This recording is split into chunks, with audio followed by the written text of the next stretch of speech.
They both look bad right now. That's not great. So on the one hand, we've actually praised the Steelers' offseason approach to the quarterback position. They got multiple options for pennies on the dollar. They're barely paying Russell Wilson. The Broncos are picking up that tab. Justin Fields was acquired for not very much. He's not being paid very much for a team that was in a tough spot with the Kenny Pickett move having not worked out, and with quarterbacks generally not being in abundance in free agency, and unless you're picking at the top of the draft, you don't have a great shot at them.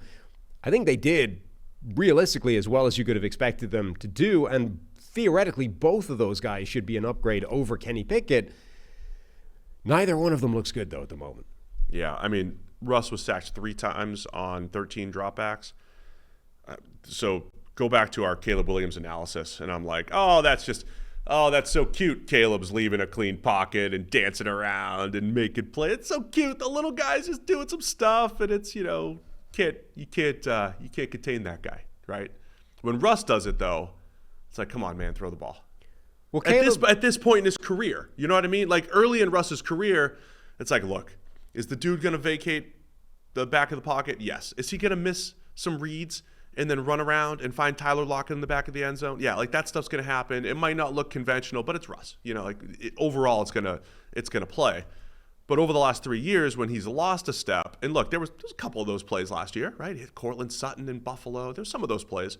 It's just not enough to justify 3 sacks on 13 dropbacks the way it's happening. Well, that's the thing. Caleb Williams is actually looking like early career Russell Wilson, where he's able to make all those plays work and find the deep ball at the end of it, and unconventional approach to the game, but actually make it work and be really productive. And Russell Wilson, as he's aged, I think has simply run into a period of his career where he's not able to make those plays anymore. And quarterbacks all, I think, have to go through this period of their careers, particularly if they play the game in a unique way.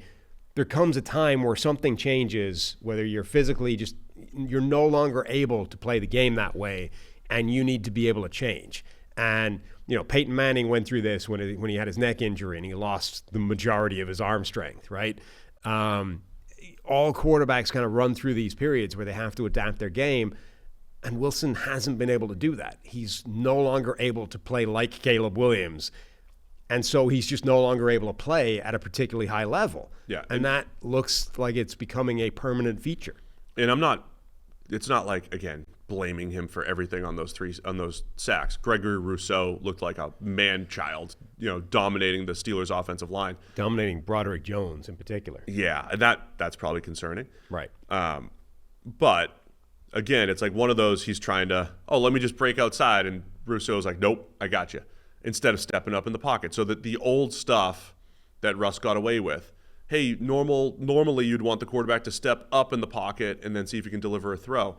Or our friend Nate Tice was showing a play that C.J. Stroud made this weekend, where he's under quick pressure, he shuffles up, keeps his base, and then fires a quick out, a deep out, and makes this play that looks kind of standard, I would say, on broadcast.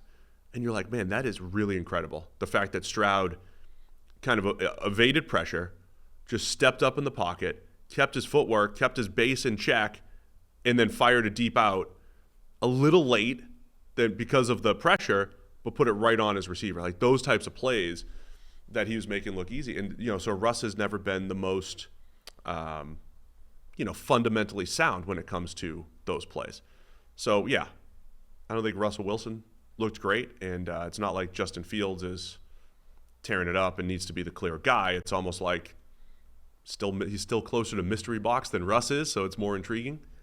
It's just that I think he's a classic example of, like, if the baseline isn't particularly high for either of them, why not at least lean into the variance? And that, I think, is the kind of, like, Justin Fields, unfortunately, doesn't seem like he's necessarily developed, or he's not going to step into this Arthur Smith offense. And actually, that's the key to getting all of his flaws swept under the carpet. Like, you're still seeing plays that look exactly like they did at the start of last year, where there's wide open guys in the middle of the field. Instead, he's finding a way to turn that into like a chaotic scramble / ad lib play that isn't necessarily gaining any yardage. Like, his he's not reading it. I mean, he's not, you know, going through the play, identifying where the target should be, and delivering a perfectly reasonable, simple pass over the middle of the field to an open receiver. He was doing that at the start of last year. He's still doing it now, but at least you have the ability, like he's one of the most athletic quarterbacks in the NFL, capable of spectacular plays and spectacular passing plays as well,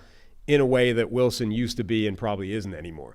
So if neither one of them is going to be the answer, there seems to be more why not with Justin Fields than with Russell Wilson. So do you think Fields, I mean, I'm hearing more of a groundswell that it's going to be Fields, that people are pushing for Fields. I think it could happen. If it's not Fields week 1, I could see it happening quickly. Yeah. I mean, that's where I was a few weeks ago before preseason sort of happened. I think it's becoming more like Wilson is simply doing nothing to stop that from becoming a bigger and bigger thing, right? The groundswell for the backup quarterback is generally proportional to how the starter is playing. And right now the starter is not doing anything to keep that groundswell tamped down. So, yeah, the longer it goes, and I don't think Fields is doing anything to fan the flames. Like, he's just being Justin Fields. But Wilson is not doing anything to head it off. Wilson's also on his 4th coaching staff in 4 years. And look, he was in Seattle for a while, but I think he wore out his welcome there.